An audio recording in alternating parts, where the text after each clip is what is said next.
Hello everyone! Ngayon gagawa ako ng tinapa.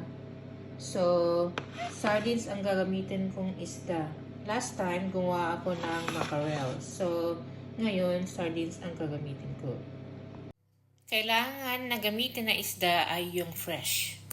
Walang galunggong dito na fresh, so ito ang gagamitin ko ngayon. So, ibababad ko itong isda dito sa tubig at lalagyan ko ng asin. Bahala na kayong magtansya kung gaano karami ang asin na ilalagay nyo.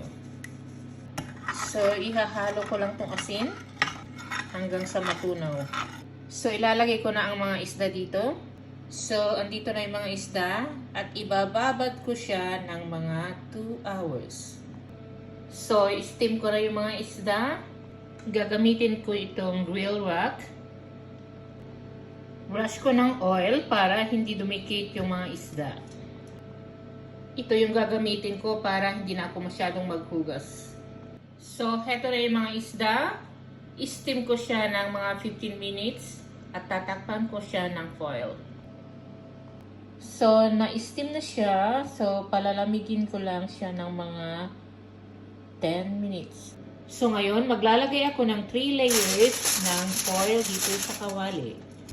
At maglalagay din ako ng bigas, brown sugar, at kahit anong tea except slimming teas.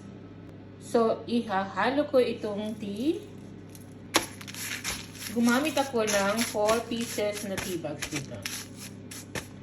Ilagay sa medium heat at ilalagay na natin ang isda dito at tatakpan natin ng foil. At pauusukan natin hanggang sa magbago na ang kulay.